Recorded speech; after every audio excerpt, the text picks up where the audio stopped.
Olá a todos, deixa eu testar aqui Deixa eu testar aqui o. Testar se está funcionando antes de começar. Eu estou sozinho, né? Eu preciso segurar. Está tudo funcionando certinho. Então, só um minutinho para conseguir receber o feedback. Tá live, mas eu ainda não recebi feedback. Peraí. Certinho. Funcionando. Funcionando. E deixa eu só mudar aqui para vocês o microfone, que aí eu diminui um pouco o barulho. Vocês aqui o microfone. Deixa eu ver se mudar aqui, né? Vamos ver se muda um pouco o barulho para vocês. Eu acho que melhorou, né? Eu tenho um monte de ruído aqui, estava no computador. Eu acho que melhorou. Um monte de ruído, tem um caminhão de lixo aqui perto, né? Ele mexendo aqui. Eu acho que não sei se é caminhão de lixo, acho que é trator, uma construção aqui perto. Também tem uns cachorros aqui perto, ali pode fazer com os barulhos. Mas hoje a gente vai falar sobre comunicação não violenta e como isso pode afetar a vida do jovem pesquisador. Nesse exato momento, eu acabei de postar no nosso blog oficial uma postagem sobre isso. Eu estou escrevendo o próximo e-book, que vai ser sobre comunicação não violenta focado na vida do jovem pesquisador. Então, somente por curiosidade, deixa eu mostrar para vocês aqui. Deixa eu mostrar para vocês aqui. Deixa eu mostrar, mas depois que eu mostrar, eu vou definir para vocês que é comunicação violenta, porque eu acho que muitos de vocês não estão familiarizados. Se a gente for no nosso blog oficial, vocês vão ver a última postagem do Facebook, né? Ela é um pedaço de um capítulo, né? Na verdade, é um pedaço. E foi uma reflexão no grupo de Facebook da CAPES, né? Agora, somente por curiosidade, nós temos o nosso próprio grupo para isso, porque eu tenho tido, apesar de que 90%, talvez 98% das interações no Facebook são boas, eu acho que as interações 2% aí, ou 10%, acho que 2% são ameaças, sabe? Eu não acho legal ficar recebendo encheção de saco dos outros de graça, sabe? Estou sendo pago para isso, um trabalho de graça voluntário. Então, você já está no seu próprio grupo, né? Você está convidado, né? Eu lancei o convite lá, e no grupo vai ser invocado, né? Eu até fiz uma pergunta aqui, ó. Vou pegar aqui uma pergunta que eu lembro aqui, ó. Quais são os valores, né? Estamos nascendo, isso é bom, né? Mas quais são os valores que você quer compartilhar? Eu sugiro que a gente use a comunicação não violenta como nos comunicar, não precisa ser coisa restritiva, mas ter a sensação de que a gente poder usar algum tipo de comunicação. Eu tenho achado os grupos, né? Muito agressivos, sabe? Eu acho um grupo bastante agressivo. Então, esse nosso grupo, né? Ele acabou de nascer. Aqui é a postagem, né? A postagem a última sobre comunicação. E mostra assim, né? Se entrar em alguém, vocês vão ver, né? Vocês vão ver aqui essa mensagem que eu dizendo que você escrever. Quando vocês clicarem nessa mensagem, né? Ela tem um plano de R$10, uma doação única, né? Pode ver se é uma doação. Vocês vão ter acesso ao material do livro, sabe? De primeira mão. O material vai ser publicado e uma oportunidade de influenciar o livro. Então, pode ser uma excelente oportunidade. Vale notar que tem outras publicações também com esse aqui, mas notaram que muitas delas são de graça, sabe? Muitas delas você não precisa pagar. Você só se inscreve e o custo é zero. Aqui eu estou ou seja, eu peguei no site, então eu tenho acesso a todas as postagens. Normalmente, estou na construção aqui do lado, que talvez vai estar criando muito barulho. Não sei se é trator, porque é isso, mas tem uma coisa do lado, acho que é trator. Então, assim, é isso. Outra coisa também,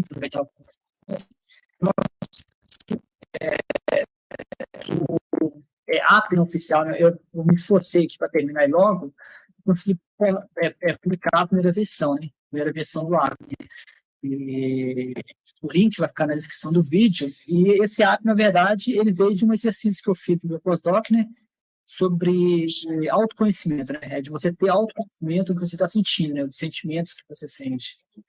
E o nosso sentimento ele demora um pouco para carregar, que eu estou usando o servidor protótipo, sabe? O servidor protótipo, estou usando um servidor chamado Heroku, né? Para que se você for dev, se você for desenvolvedor web, a Heroku é de graça. Só que para você ter acesso assim, a todos os recursos, você tem que pagar, né? E eu estou usando, prototipado, estou usando um servidor de graça, demora um pouco para chegar. Graças a Deus. Isso swap, né? Uma swap oficial. Somente eu já fiz testes, funciona aqui é um simulador, né? Você tem funciona muito bem, na maior parte dos notícias, né?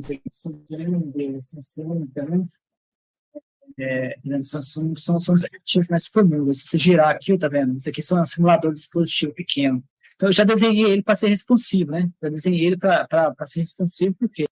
Porque muito provavelmente eu até fiz uma sondagem perguntando o que você carrega com vocês. Eu fiquei surpreso com a sondagem não apareceu o smartphone como sendo que você mais carrega com você, né? Eu chutaria que seria smartphone, né?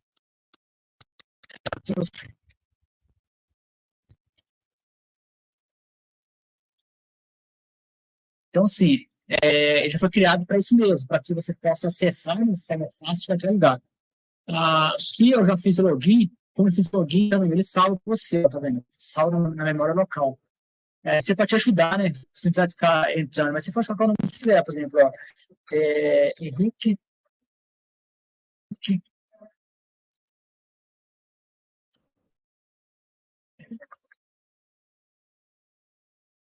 Um cantor, né? Cantor, gosto dele, o papel. Aí você vai começar, né? Tá vendo? Aí você vai começar, já salvou, né? Mudou o nome, já tá salvo, né? Então, tanto se você ver aqui, já aparece, tá vendo? Henrique Papel, tá vendo? Se voltar aqui, ó. Então, ele tá aqui, né? E aqui você tem sentimento, por exemplo, entusiasmado, né? Entusiasmado, né? Ter alguma coisa. Caso você não saiba os sentimentos, não tem nenhuma preocupação. Você está começando a dificultar com. Mas aqui, por exemplo, eu coloquei para você aqui, ó, se você clicar aqui, ó, necessidades atendidas, necessidades não atendidas. São dois tipos de necessidades. E aqui você encontra aqui a lista, né? Se você tem um dispositivo pequeno, por exemplo, eu já fiz o né? Se ele tem um dispositivo pequeno, tá? O dispositivo pequeno você tem que apertar, tá vendo? Você aperta e segura, tá vendo? Ele copiar, né? Aparece. Se é porque se é um dispositivo pequeno, vai ser difícil, né? De ficar. Se você no computador é fácil, você passou, escolhe o sentimento. No futuro eu vou publicar, né, alguns artigos falando de cada sentimento desse, você também é convidado a você pesquisar. Mas no início não se preocupa, né? Um pouquinho alerta, né? No início não precisa se preocupar em acertar, sabe? E você pode, que na hora que a gente tá emocionalmente pesado, né? A gente está emocionalmente pesado, eu já passei por isso, né? Quando está com medo estressante, é difícil até da gente pensar qual é o sentimento que você quer expressar. Então não há necessidade. Você pode errar aqui, não é acertar, não é uma tese de doutorado, mestrado, nada disso, não. A ideia é criar consciência. Então, no início vai ser difícil, sabe? E é como aprender uma língua, sabe? Se você aprender inglês ou qualquer língua, mesmo em português, tem palavras que eu não conheço. Então, a gente não vai aprender todos os sentimentos, mas você vai ver que existe um conjunto de sentimentos que é mais comum para você, sabe? Então, esses sentimentos mais comuns para você serão muito possivelmente os sentimentos que você vai usar com maior frequência. Então, você vai ver que, apesar daquele dicionário enorme de sentimentos que a gente viu lá, muito provavelmente você não vai usar todos. Tem até um livro legal, que depois eu talvez dê como referência. O livro ele é só sobre sentimentos humanos, sabe? Cada capítulo, na verdade, é um sentimento humano. Então, eu traga futuramente no blog, ou talvez na documentação. Isso aqui é a documentação, né? Esse aqui também, esse aqui, ó. Você clica no sentimento lá, né? Esse aqui é a documentação, tá vendo? Aí aqui aparece no início aqui para vocês aqui. Provavelmente vai crescer. Vai tomar uma vez que você for o sentimento, pode colocar quantos vocês quiserem, não tem nenhum problema. Você vai aqui em salvar, né? Salvou, tá vendo? Aí aqui tem a nuvem de palavras, que é o que eu gerei, né? A nuvem de palavras me deu uma autoconsciência de que eu fui com uma parte do tempo estressado, preocupado. A ideia é isso, gerar autoconsciência. Nós acho que não existe sentimento bom, não existe sentimento ruim. Todo sentimento é sentimento humano. Eu até faço uma previsão, né, de que se eu fazer novamente minha nuvem de sentimentos, vai ser diferente, porque eu tô escrevendo sobre isso agora, né? Deixa eu mostrar para vocês aqui, só por curiosidade. Aproveitar um pouco e vou mostrar essa curiosidade que o nosso, né? Esse profissional pegar aquilo, acessar, para vocês verem, eu acabei de escrever, né?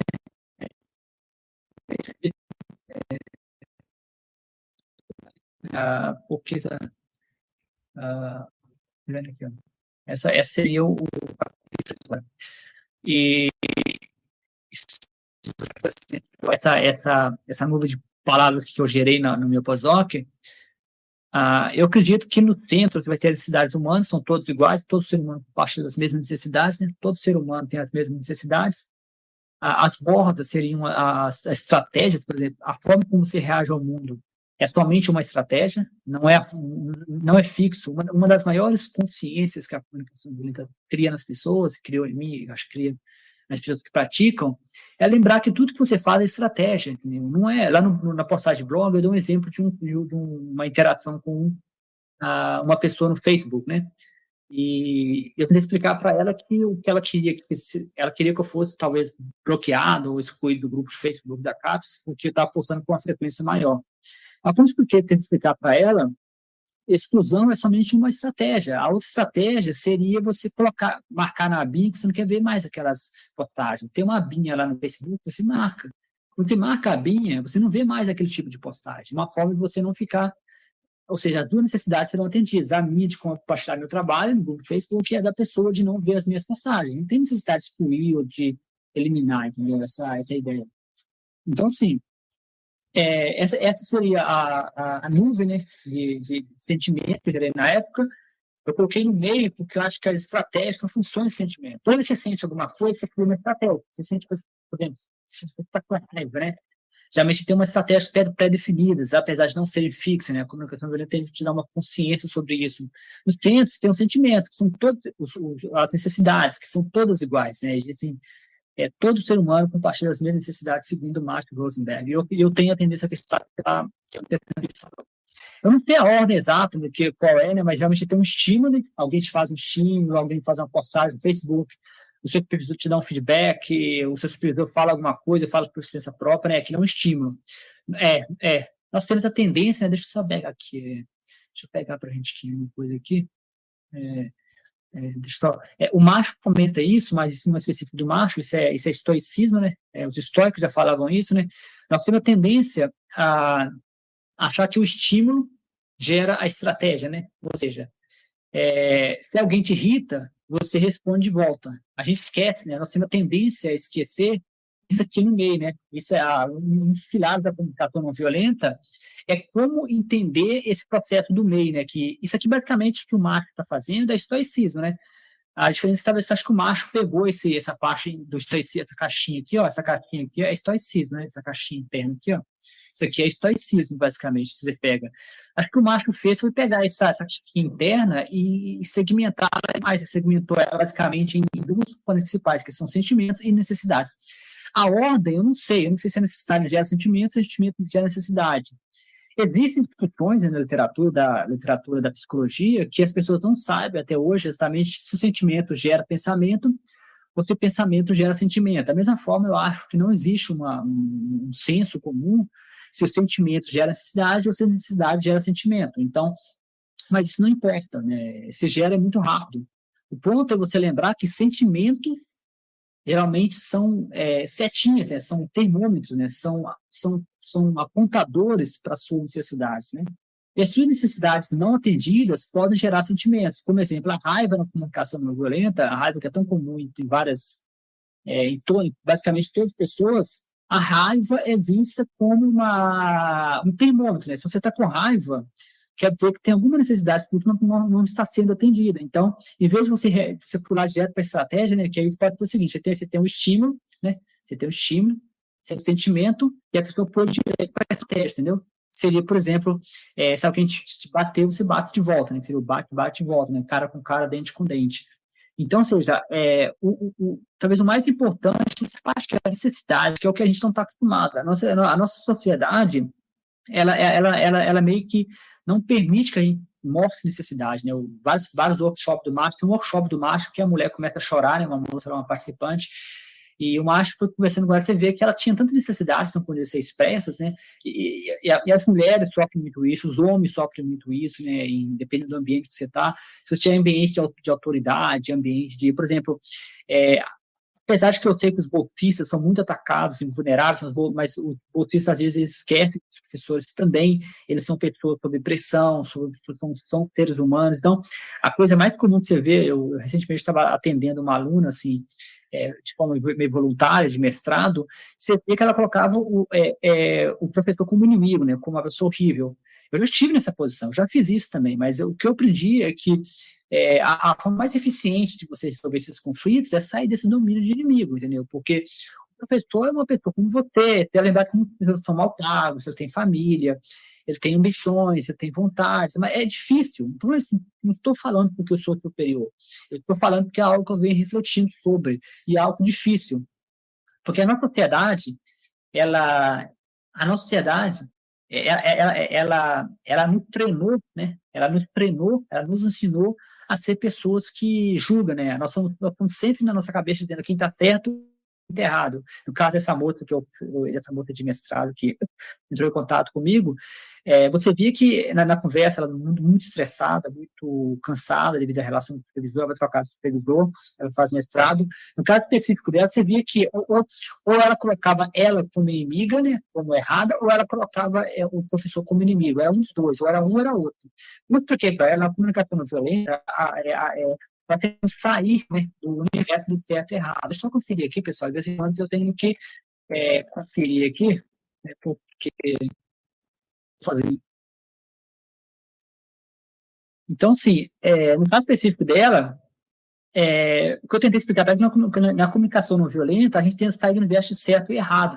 Porque o universo certo e errado é um universo perigoso, né? Que alguém tem que ser punido. No caso, do Facebook, eu dei o exemplo do Facebook, a pessoa viu, conversar frequentemente, ela viu que deveria ser punido, né? Qual é a punição? Excluir Jorge do grupo, né?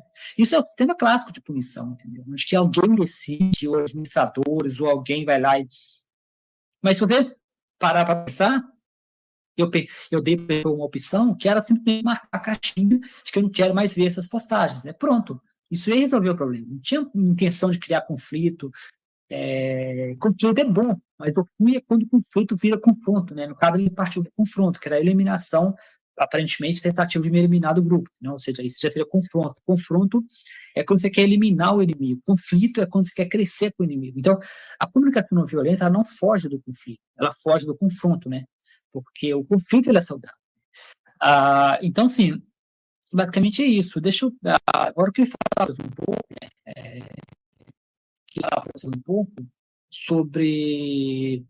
Queria falar para vocês um pouco sobre né? Como que eu vejo que a comunicação não violenta pode ajudar os jovens pesquisadores. Né? Os jovens pesquisadores, eles vivem em um ambiente, né, eu já estive nessa posição, tanto no Brasil quanto no exterior. Eu fiz 2 pós-doc, então cheguei a ter contato com alunos de mestrado, conversava, entendeu?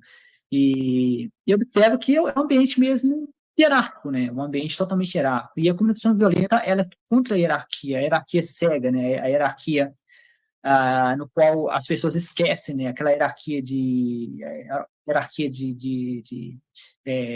exército mesmo, né? A gente fala, na comunicação violenta tem um termo que se chama linguagem de burocrata, né? Que veio do conjunto de entrevista que o Márcio aparentemente criou a comunicação violenta viu, no qual os burocratas do narcisismo, eles justificavam que era fácil mudar as pessoas para os campos de concentração para serem mortas e torturadas, porque eles tinham uma linguagem burocrata, né? Que era a linguagem do tipo que tem que ser feito, de que não tem escolha, de que foi ordem do superior, entendeu? Então sempre tinha uma ordem que vinha de alguém superior, entendeu?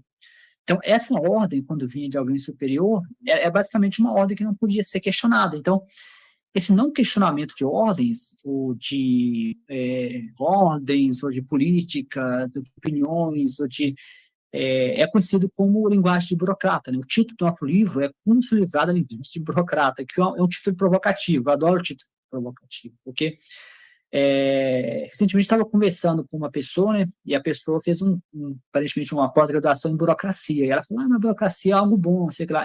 Eu também concordo. Eu acho que a burocracia, como sistema de validação, né? Ela é boa. Só que o ponto é que muitas pessoas se escondem atrás de burocracia, entendeu?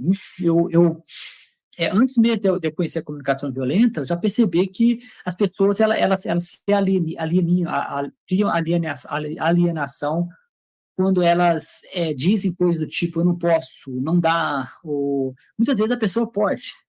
Aí que está a questão o Marshall gosta de dar um exemplo, que eu gosto muito, né, desse exemplo. O Marshall Rosenberg, criador da comunicação não violenta. Ele fala que um soldado chegou perto dele e falou da seguinte forma: mas meus amigos colocaram um revólver na minha cabeça e disse, tira a roupa. E ele falou, o soldado perguntou, mas cadê a minha escolha? Mas você poderia não ter tirado e levado um tiro. E o soldado poderia não ter tirado em você. Então, assim, a escolha sempre vai existir, né? No caso dessa moça de mestrado, né, que ela vai trocar de supervisor, eu falei com ela explicou para mim a situação, e ela está no que a gente chama de double bind, né? Double bind é um sistema, é uma observação da psicologia, né? No qual você está numa situação que se você fizer alguma coisa, você se ferra. Se você ficar parado, você se ferra, né? Chamado double bind. O famoso se cacete ficar o bicho come, se correr o bicho pega. Então, no caso especificamente dela, independentemente dela ficar ou não com o orientador dela, pelo que ela explicou, a relação está tão tensa, tá tão tensa que ela não tem escolha. Ou ela permanece com o orientador e termina o mestrado, mas está no início, mas passa por todo o estresse que ela vai passar, ou ela troca de orientador que vai dar estresse também. Então, nas duas opções, ela vai ter estresse. Eu falei com ela, escolhe uma coisa e vai em frente. Então, a comunicação ela não nega as consequências da sua escolha, ela nega o fato de você dizer que não tem escolha. A questão que o double bind, na verdade, que é da psicologia, ele é basicamente isso. Double bind, eu já passei por isso, no meu pós-doc eu enfrentei um double bind, é horrível.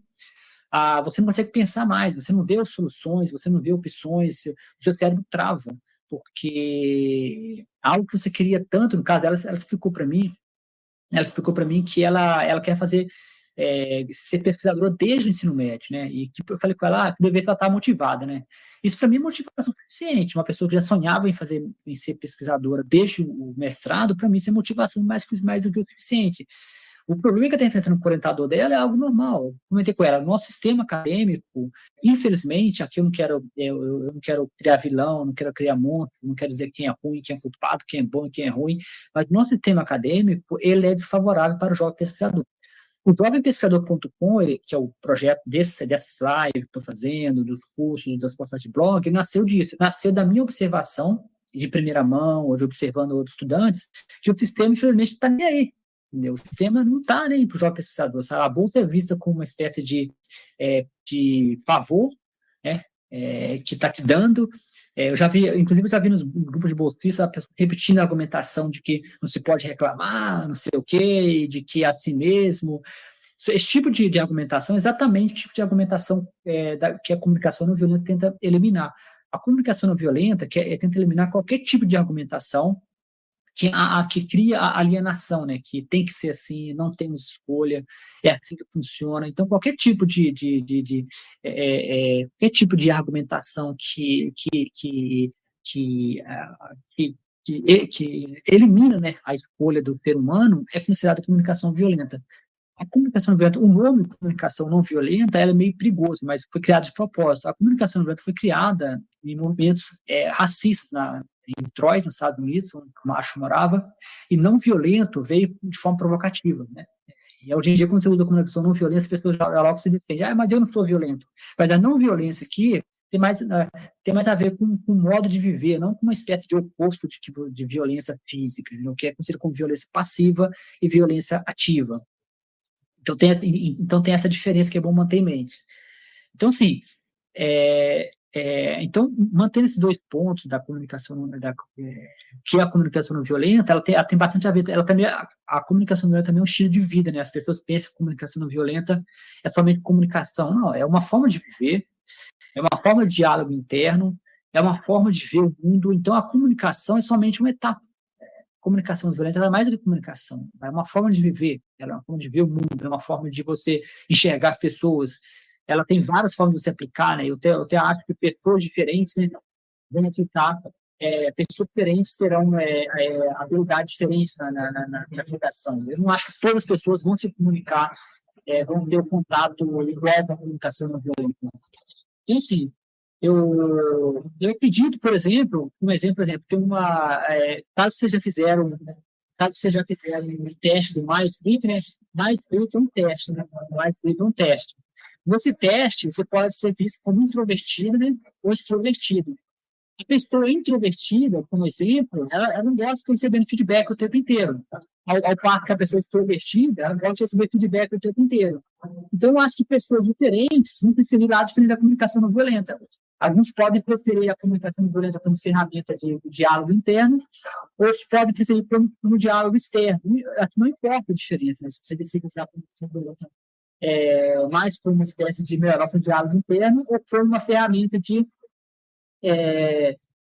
externa. Então, no caso do jovem pesquisador, né, acho que ela pode ajudar o jovem pesquisador, na minha opinião, a lidar de forma mais saudável, né, com a hierarquia, porque a minha tese é de que as coisas não vão mudar. Talvez mude daqui a um tempo, eu não acho que as coisas vão mudar.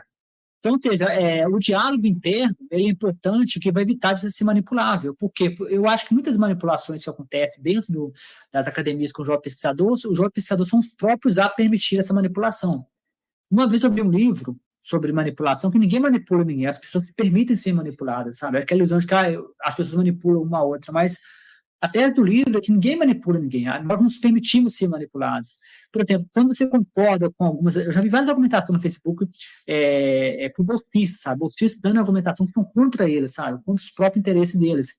Então, a partir do momento que você tem esse tipo de diálogo interno, esse tipo de comunicação, esse tipo você aceita nesse tipo de argumentação que aparece nos bolsistas, você fica facilmente manipulável. Como exemplo, quando a pessoa usou a argumentação de que tem muita gente pobre na rua, por isso não vai reclamar da bolsa. Essa argumentação é perigosa porque um burocrata pode usar isso contra você, sabe? Quando eu comecei a estudar comunicação violenta, comecei a perceber isso. Eu lembro que uma vez o meu professor falou algo do caminho desse tipo, né? Que tem a bolsa, isso é um favor, não sei o que lá. Não falando outras palavras, mas algo do tipo, de que a bolsa seria uma espécie de podia reclamar, não sei o que lá. Então, você já via que nesse caso, estava começando a estudar comunicação violenta, então eu já comecei a perceber de que ali havia manipulação, né? A tentativa de manipular. Então, quando você melhora seu diálogo interno, a comunicação pode ser uma forma, você evita de ser facilmente manipulável. Porque a manipulação ela não vem no sentido de que a pessoa te pega pela mão e te puxa. A manipulação é feita com palavras, ela é feita com comentários. E o diálogo interno que você faz com você mesmo, quando você ouve essas palavras, esses comentários, essas críticas, o perigo está exatamente nesse diálogo interno. O diálogo interno que você quer construir a comunicação violenta é um diálogo mais compassivo, mais respeitoso com você mesmo. No aplicativo, né, o aplicativo oficial que foi lançado, né, o aplicativo que a gente lançou, no aplicativo oficial, nesse aplicativo, o exercício de você periodicamente olhar suas emoções, sempre que você estiver nos extremos, tanto para baixo quanto para cima, esse exercício, na verdade, ele serve para você ter consciência de quais são os sentimentos mais comuns que acontecem com você, sabe? E óbvio, se você tem essa autoconsciência, você vai ser menos manipulado, você vai reagir de forma menos agressiva, né? Porque toda vez que alguém te faz um comentário que você não gosta, que a gente não tem autoconhecimento, a gente se torna facilmente manipulável, né? Essa manipulação que acontece, ela acontece muitas vezes internamente, com um diálogo interno que nós temos. Então, a comunicação não violenta pode ajudar o jovem pesquisador a ter mais consciência de que existe um sistema violento, existe um sistema de hierarquia e como esse sistema funciona. Então, ou seja, no nosso livro eu falo com mais detalhes, com um pouco mais de cuidado sobre a comunicação violenta. Existe um conjunto de postagens no nosso blog oficial focado na comunicação não violenta, com R$10 de doação, uma única doação, você participa, você pode acessar todas as postagens que são feitas. E o objetivo é criar uma consciência maior, sabe? Eu acho que o jovem pesquisador tem que tomar iniciativa, porque eu não acho que o sistema vai mudar. Eu não acho que o sistema vai mudar por nossa causa, ou por causa do jovem pesquisador. Então, você criar um diálogo interno mais respeitoso com você mesmo, né? Você se abraçar, você não aceitar posições de culpa por autoridades e burocratas e professores, que não é criar uma guerra entre professores e alunos, ou criar uma espécie de marxismo, não sou um especialista em marxismo, acho que marxismo fala de luta de classe. Aqui você criar uma consciência interna e importante de que quando você, por exemplo, toma uma ação específica, né, uma ação, eu vou dar um exemplo dessa aluna que eu estou acompanhando. No caso específico dela, quando ela decidiu mandar o supervisor para a secretaria, porque o supervisor tinha passado informação, segundo ela, as informações eram: aqui eu não quero fazer julgamento, aqui eu não quero ser juiz, eu estou apenas comentando um exemplo. Quando ela decidiu mandar isso para a secretaria, eu também já fiz isso algo parecido no passado, ela queria se proteger porque ela não estava obtendo a resposta. Então, antes, no modo tradicional, ela vai se sentir culpada. Vai se sentir. Eu já sei que, eu estou falando de experiência própria, eu já me senti culpado por ter lutado pelos meus direitos, mas no caso especificamente, se ela usar comunicação violenta, ela pode pensar da seguinte forma: quando eu mandei a reclamação para a secretaria, eu estava tentando satisfazer a minha necessidade de que o meu mestrado fosse terminado, a necessidade de que eu obtesse essas informações que eu preciso para poder concluir o meu mestrado. Eu tentei obter essas informações em primeira mão e não consegui. Então, ela usou o que eu chamaria de força protetiva, né? A força protetiva é quando você usa. A comunicação violenta não é a ausência do uso de força, né? E não é também ser bonzinho, não é ser passivo. A comunicação violenta é você saber reconhecer o que está dentro de você, as suas necessidades, os seus sentimentos, e usar forças não de forma punitiva, não usar força para poder punir as pessoas. Eu não sei o que estava na cabeça dela quando ela entrou em contato com a secretaria e deu um mau problema, pelo que ela me explicou, mas eu diria que talvez ela entrou em contato de forma protetiva, né? Talvez não seja para punir, não sei, eu não posso falar o que está na cabeça da pessoa, mas na situação dela, eu entraria em contato com a secretaria, depois que eu comecei a praticar a comunicação não violenta, se eu tivesse certeza de que estava entrando em contato para fazer uma força protetiva, não uma força punitiva, né? Apesar de que na cabeça dela, ela falava muito que o professor estava errado, que o professor era isso, o professor era aquilo. Essa é conhecida como linguagem. Quando você fala que uma pessoa é alguma coisa, isso é uma linguagem estática, né? Chamada linguagem alienante, porque as pessoas, a comunicação não violenta é uma linguagem viva e uma linguagem dinâmica. Então, ou seja, a pessoa que se coloca o outro como inimigo, que já torna muito possivelmente a convivência insuportável, né? Então, a comunicação violenta tem essa ideia, né, de você criar não somente um diálogo interno com você, mas também um diálogo externo, né? Ou seja, você não criar visão de inimigos, né? O que é difícil, né? Mas para isso, é você tirar o foco do que o outro fez e colocar o foco em o que o outro estava precisando. Quais eram os sentimentos que a pessoa estava sentindo. Então, é um exercício interessante você tentar adivinhar a necessidade do outro, ou tentar adivinhar o sentimento do outro. Outro exercício que o Max Rosenberg chama de a dança da girafa, né? A dança da girafa é quando você comunica com uma pessoa e você tenta adivinhar o que a pessoa está sentindo. Só que o objetivo não é acertar, né? Não é você ficar obcecado, que eu tenho que estar certo, que eu tenho que acertar. Você vai errar várias vezes, né? Só que o objetivo aqui é você mostrar para a pessoa que você se preocupa com o sentimento dela, que você tem um apelo pelo sentimento dela, pela necessidade dela. E o professor, mesmo que estando em posição de poder, ele é um ser humano. Eu não estou aqui defendendo ninguém, não estou querendo criar a famosa luta de classes. É mais lembrar que mesmo quando nós estamos em situações extremas, onde que uma pessoa age de forma totalmente contra os nossos interesses, essa pessoa também tem necessidade. Essa pessoa também. O Macho brinca, né, nas suas palestras, ele fala isso com bastante frequência, que quando ele fazia intermediação de tribos na África, ele conversava com os dois lados, né? E os dois lados, eles tinham pessoas boas e tinham pessoas ruins. Já na Grécia Antiga, eles já observaram que ninguém faz mal por fazer mal, né? Toda pessoa que faz mal, ela tem internamente uma justificativa que está fazendo bem. Uma vez um traficante da Colômbia foi preso e ele falou assim, da seguinte forma: eu não traficava na Colômbia. Ou seja, então, o mal por mal, só existe nos filmes, né? Aqueles filmes que a pessoa fala, você é malvado, obrigado, eu sou malvado. Então, isso só acontece em filme, em desenhos. Ninguém quer ser visto como malvado, porque malvado, maldade, tudo isso é um conceito relativo, entendeu? Então, o Leandro Carnal brinca muito que o inferno está vazio por falta de candidatos, porque mesmo os políticos, ninguém vai falar, ninguém faz as coisas pensando em fazer mal. Então, a comunicação não violenta, ela propõe a gente sair do universo moralista, né, de certo e errado, e voltar para o universo de necessidade. Quais são as necessidades que a pessoa teve quando ela tentou atender alguma coisa? Quais eram as suas necessidades quando você fez alguma coisa que, infelizmente, gerou uma consequência que você não gostaria que gerasse? Não é um processo fácil, não é um processo fácil, mas é um processo que eu acho que vale a pena. Eu acho que a maior vantagem da comunicação, especialmente para o jovem pesquisador que está no sistema totalmente assimetria de poder, especialmente porque a profissão de pesquisador não existe. Tem uma live aqui no canal que eu mostro falando sobre isso. Até estagiário, eu fui estagiário de empresas. Até estagiário de empresa, no começo já tem direitos. Jovem pesquisador, pós-doc, doutorado, não tem direitos, entendeu? Então, é uma situação complicada. Então, isso abre espaço para abuso, né? E até o sistema mudar, né, eu acho que a melhor forma que a gente tem é criar diálogos internos que sejam melhores, comunicações com as pessoas que sejam mais saudáveis. Aqui não é submissão, né? Porque na comunicação não violenta, o Marshall fala que o sistema tradicional ele existe somente duas opções: ou você faz submissão, ou você faz rebelião. A comunicação não violenta ela tenta achar um caminho do meio, né? Que é você tentar uma comunicação mais focada em necessidades. E como você pratica isso? Existem vários vídeos no YouTube, né? Eu poderia gastar horas falando sobre isso. O livro, eu também não trago no livro eu não estou reescrevendo comunicação não violenta no livro, porque eu não tenho, seria um trabalho enorme fazer isso, eu vou ficar reinventando a roda, mas o livro é mais uma reflexão de como a comunicação não violenta pode ser usada no meio acadêmico. Seria uma espécie de adaptação, né, da teoria do Marshall Rosenberg da comunicação não violenta para o contexto acadêmico. Quais são as peculiaridades do meio acadêmico? Por exemplo, uma peculiaridade do mundo acadêmico, que eu acho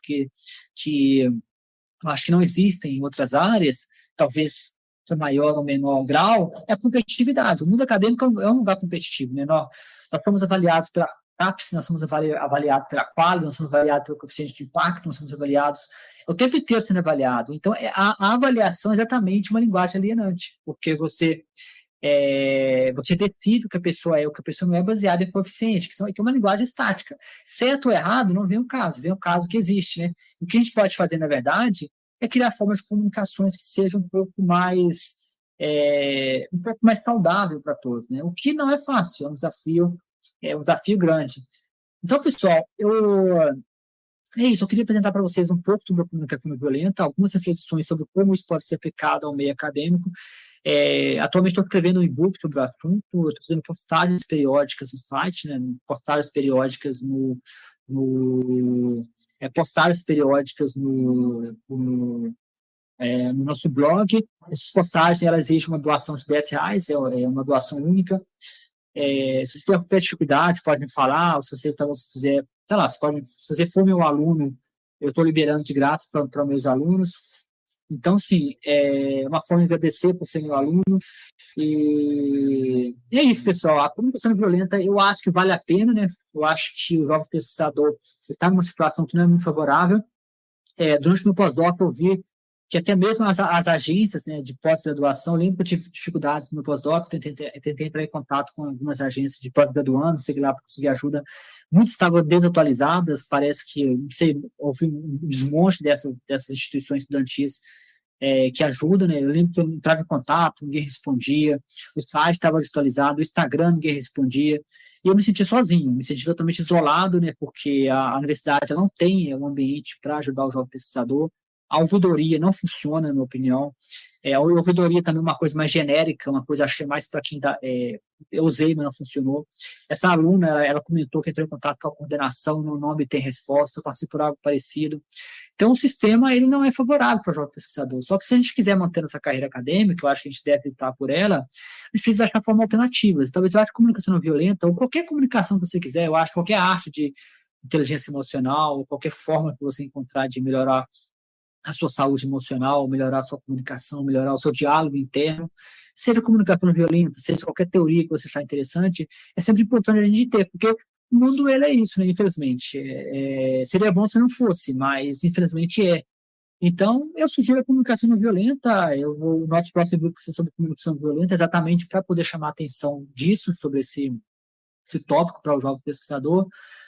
Já tem vários estudos da comunicação não violenta dentro do contexto de educação. Eu nunca vi no contexto de pesquisa, mas não me surpreende que deva haver, e a minha proposta é no contexto de pesquisa, mais especificamente no contexto de pesquisa para o jovem pesquisador. E por que jovem pesquisador? Primeiro, que tem a ver com o projeto, o foco do projeto é jovem pesquisador. E segundo, que eu acho que o pesquisador é o que mais pode te beneficiar, porque um jogo é uma simetria de poder muito forte. Então, se o pesquisador não tiver uma boa comunicação, não tiver uma boa saúde mental, não tiver forma de se proteger emocionalmente, estar bem emocionalmente, eu não acho que o sistema é favorável para o jovem pesquisador. Então, mas é uma carreira, na minha opinião, importante. E a gente tem que lutar para manter essa carreira de pesquisador, mesmo com as situações não sendo favoráveis. Então, pessoal, foi um prazer enorme falar com vocês. Abração, espero ver vocês nas próximas lives. Eu tenho tido problema com os horários, né? Eu peço desculpa desde já, eu tenho mudado o horário, estou tentando achar um horário que seja mais tranquilo. Hoje, eu tenho um compromisso, bateu por coincidência na segunda, assim, eu tenho um compromisso que realmente é mais tranquilo, sabe? Mas é isso aí, pessoal. Muito obrigado a todos e é isso aí. Boa pesquisa a todos.